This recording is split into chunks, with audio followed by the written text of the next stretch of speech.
L'objectif principal d'un parti politique, c'est la conquête et l'exercice du pouvoir. Afin de mettre en œuvre la politique annoncée, le projet de société proposé. Et donc, les hommes politiques sont des animateurs du débat politique. Ils contribuent aussi à structurer l'opinion publique.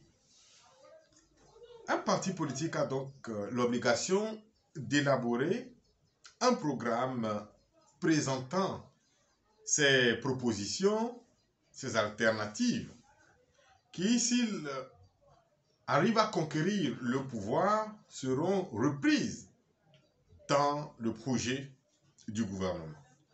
Donc, les partis politiques doivent proposer des alternatives sérieuses à la politique menée par le pouvoir en place dans un pays. Les partis politiques ou les regroupements politiques travaillent essentiellement sur le terrain. Même si aujourd'hui, avec l'avènement des réseaux sociaux, nous pouvons communiquer de façon virtuelle, les réseaux sociaux ne peuvent pas se substituer au terrain politique.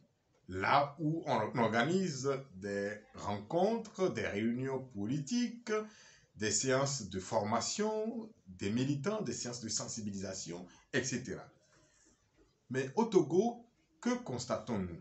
D'abord, il y a une pléiade de partis politiques pour ce petit pays, près ou plus de 120 partis politiques au Togo, et la plupart sont des partis de l'opposition. Et à l'heure où nous parlons, il y a encore des demandes qui sont pendantes au ministère de l'administration territoriale en vue de la création de nouveaux partis politiques.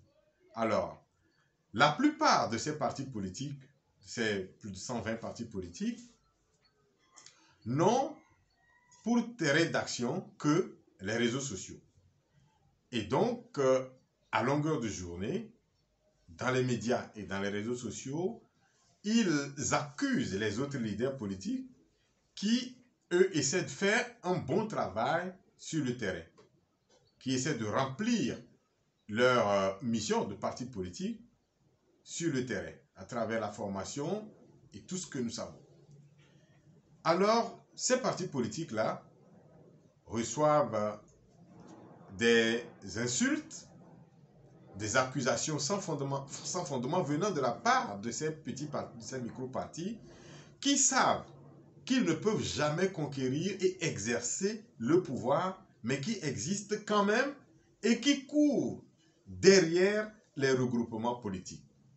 Les regroupements politiques ne sont pas une mauvaise chose en soi, mais ça ne peut pas être un objectif à atteindre par un parti politique qui est créé de façon légale.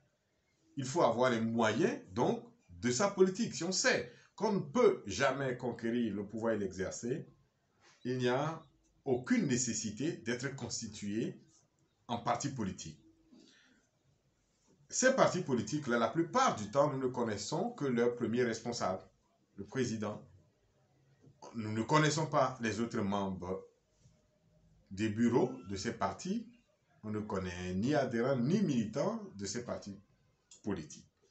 Et donc, les responsables, comme on l'a dit, ne donnent que des leçons, essaient de descendre les autres leaders qui font un travail sur le terrain. Cela a créé de la zizanie dans la politique togolaise et cela a porté un coup dur à notre démocratie. Parce que la démocratie a besoin d'une opposition forte, des partis politiques sérieux qui font un bon travail sur le terrain.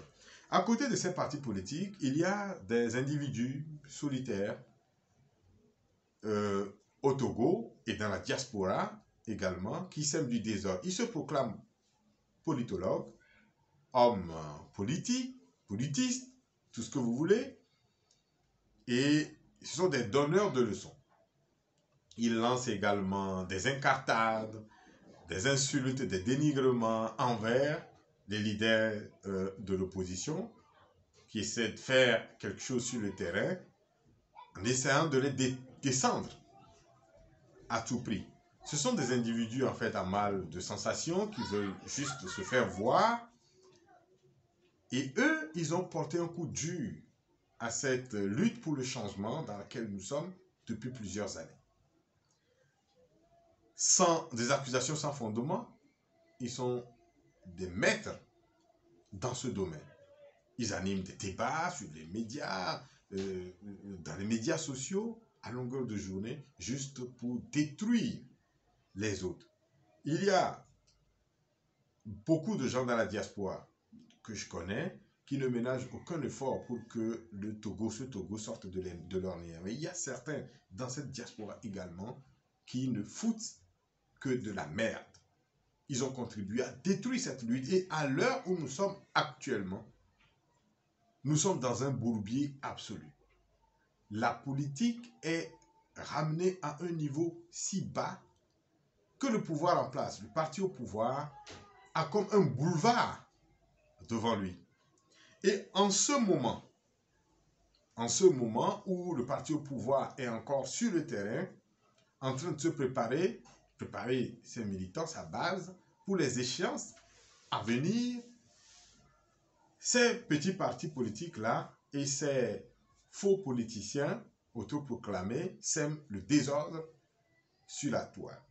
Et donc, ils ont contribué à décourager les Togolais qui, aujourd'hui, sont tétanisés, très fatigués. Ils continuent par chercher le changement, puisque la souffrance est à son summum au Togo. Le panier de la ménagère demeure vide. Le coût de la vie est très élevé. Les Togolais cherchent toujours le changement. Mais qui doit les aider à porter cette lutte? Ceux qui essaient, on essaie de les détruire. Et les autres qui font du bruit pour rien, n'ont rien à proposer en réalité. Il faut que le sérieux revienne au pays, dans la classe politique de l'opposition. Ceux qui savent qu'ils ne peuvent pas, dans l'opposition bien sûr, ne peuvent pas conquérir le pouvoir et le gérer, sont appelés à disparaître. Je ne sais d'ailleurs pas pourquoi chacun veut créer son parti politique. Où chaque quartier, finalement, on se retrouve là avec un quartier, un parti politique. Il y a des partis politiques qui existent déjà. Et si on cherche dedans, on fouille dedans, on trouvera des partis qui défendent les mêmes idéologies que nous essayons de porter. Pourquoi chercher à tout prix à créer son parti politique? La politique, c'est simplement la gestion des affaires de la cité. Alors, ces autres individus, les politiciens des réseaux sociaux qui sèment le désordre sur la toile, doivent aller se cacher quelque part. La politique togolaise doit être assainie. C'est vraiment important pour que les citoyens comprennent quelque chose. Là, actuellement, c'est le désordre absolu et cela ne peut en aucun cas nous avantager. Ça n'avantage que le pouvoir en place, qui ne se sent plus obligé de venir sur les médias pour se défendre, pour défendre le chef de l'État. Ils se sont tus parce qu'ils savent que ceux qui se réclament partisans du changement feront eux-mêmes le job à leur place. C'est déplorable. Changeons d'attitude, changeons de mentalité.